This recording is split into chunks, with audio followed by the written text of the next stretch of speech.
victoire qui n'aura pas de fin.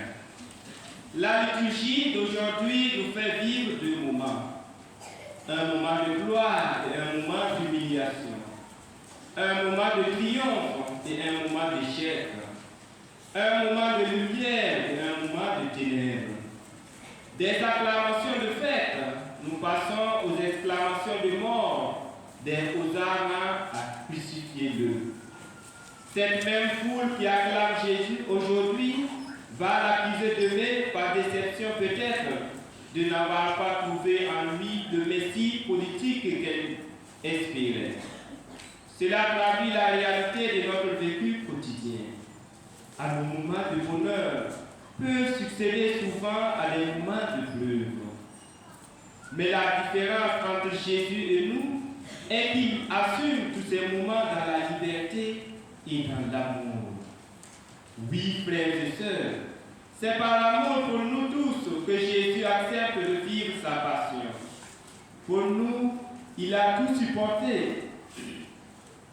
La souffrance, la haine, l'humiliation, la condamnation et la mort pour nous donner la vie. Oui, ce n'est pas pour rire qu'il nous a aimés. Il assume ce chemin difficile et pénible pour accomplir la mission de son Père pour les hommes. Sauver l'homme, ramener l'homme à Dieu, lui donner la vraie vie. Oui, souffrir par l'amour et pour l'amour pour la délivrance de l'homme, c'est ce qui donne sens à la passion du Christ. Aux yeux du plus grand nombre, sa mort sera considérée comme une défaite. En réalité, ce sera une victoire, la victoire de l'amour sur le péché. Pour vaincre le péché par l'amour, il emprunte le chemin de l'humilité. Les événements de la passion, mort et résurrection se vivront à Jérusalem. C'est dans cette ville qu'il a vécu et s'est manifesté par ses paroles et ses œuvres. C'est dans cette ville qu'il accomplira ici l'œuvre de notre rédemption. C'est la ville de la paix, cette paix dont le Christ est l'auteur. En entrant à Jérusalem, Jésus ne fait pas comme les chefs de guerre ou les puissants du monde. Il n'arrive pas sur un char ou avec un cortège. Il est assis sur un âne, oui, sur un âne. L'âne est l'animal des pauvres. C'est un animal de travail, une bête de service. Jésus l'a choisi intentionnellement car il veut dire qu'il arrive dans l'unité pour accomplir le plan de Dieu. C'est ce que la deuxième lecture nous enseigne. Il n'a pas jugé bon de revendiquer son droit d'être traité à l'égal de Dieu. Mais au contraire, il se dépouilla lui-même en prenant la condition de serviteur. Pour ce faire, il connaîtra la souffrance intérieure, spirituelle, psychologique, ainsi que la souffrance corporelle et la torture. Frères et sœurs, nous sommes invités à être humbles comme notre Maître, humbles dans nos relations interpersonnelles.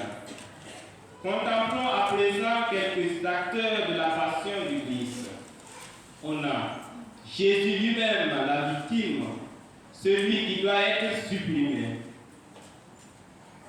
Veux-tu ressembler à Jésus? La foule qui acclame et proteste.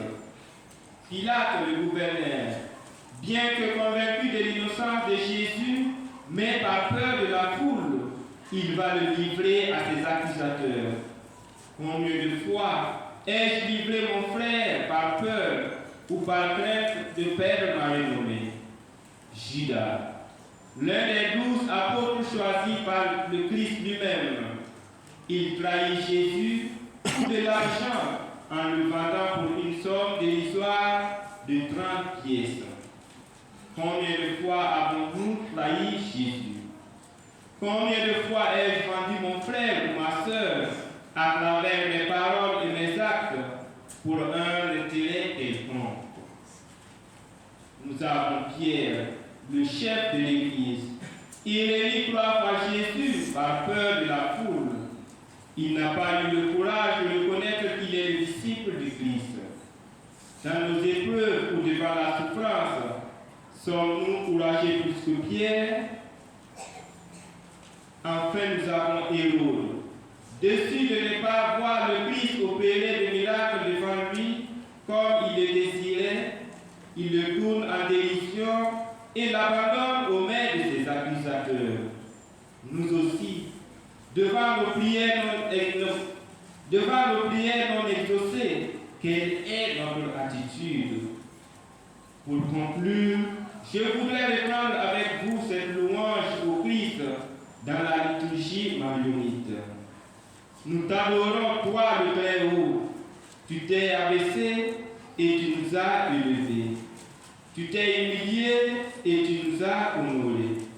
Tu t'es fait pauvre et nous as enrichis. Tu es né et tu nous as fait naître. Tu as reçu le baptême et tu nous as purifiés. Tu as jeûné dans le désert et tu nous as rassasiés. Tu as combattu contre le mal et tu nous as donné la force. Tu es monté sur un âne et tu nous as pris dans ton cortège. Tu t'es présenté au tribunal et tu nous as offert. Tu as été conduit prisonnier chez le grand prêtre et tu nous as libérés. Tu as été soumis à l'interrogatoire et tu nous as fait siéger en juge. Tu as gardé le silence et tu nous as instruits. Tu as été battu comme un esclave et tu nous as affranchis. Tu as été dépouillé de tes vêtements et tu nous as revêtus. Tu as été attaché à une colonne et tu as détaché nos liens. Tu as été crucifié et tu nous as sauvés.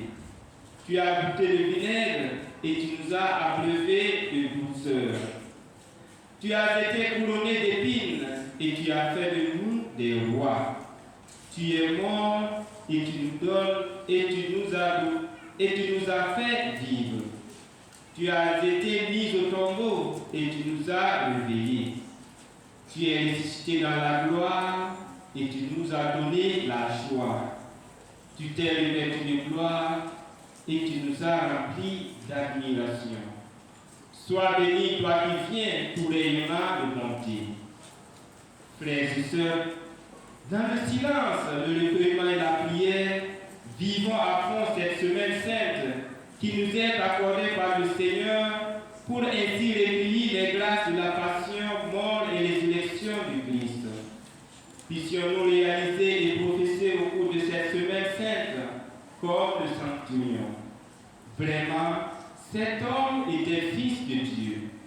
Que Dieu nous y aide par sa grâce.